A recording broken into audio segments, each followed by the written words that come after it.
Hello everyone, welcome to Techno Q&A series. Today's Techno question is, what can be done to reduce the bounce rate for a website?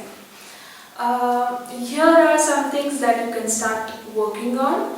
Number one, break your content piece into a smaller series or a parts and then link them together using continue reading or click for part 2 links. Sometimes read more also works. However, the continuation of user experience is very important here. So make sure the user experience remains same throughout your series, from the part 1 of your content piece to the last section. Make sure user experience remains same. And number 2, use smart call to actions on your blog or website, where you enable the user to move on to the other section of your blog or website. For example, if you have a health blog and you have this BMI calculator on your website, make sure to include them smartly in your articles and use a call to action like use a calculator to find out your BMI, and make sure that is linked to another page. The BMI page opens up in a complete new page.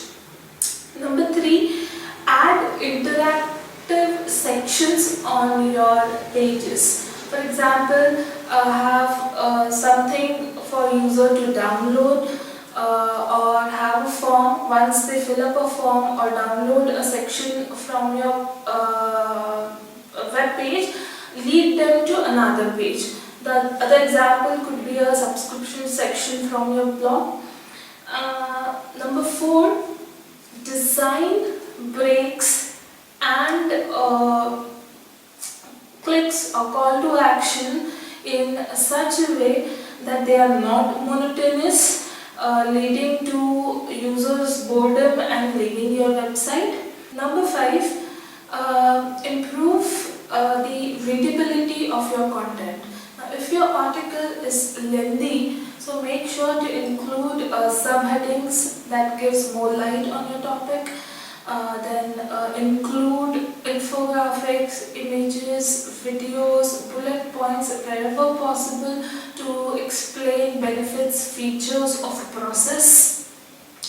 Ask a lot of questions in your content and make sure you have a call to actions. You encourage users to take action rather than just read the entire page.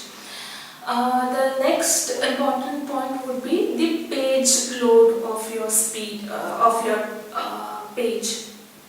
Visitors, after 3 seconds, visitors are no longer going to wait for your web page to load. They will just move out to your competitor's site. Last but not the least, avoid pop-ups. Okay, they annoy readers. If I am reading a page and a pop-up disrupts my reading, I may decide to leave the page. Instead, you could have a pop-up when I decide to exit your site. At that time, you may have a pop-up and encourage me to give my information, to give a chance to connect with me again via subscription or via offering some relevant information that I may need.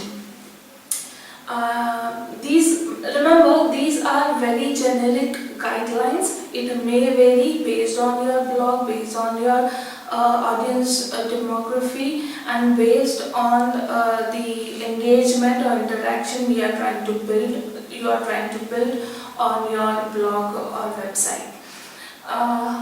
One very important thing to note: high bounce rate does not mean bad all the time. You may want to check another video on how bounce rate impacts positively and negatively on Google ranking based on the context of your website. You may find its link in the description section below. Hope this session was helpful. Keep watching Techno Q&A series. For now, bye-bye.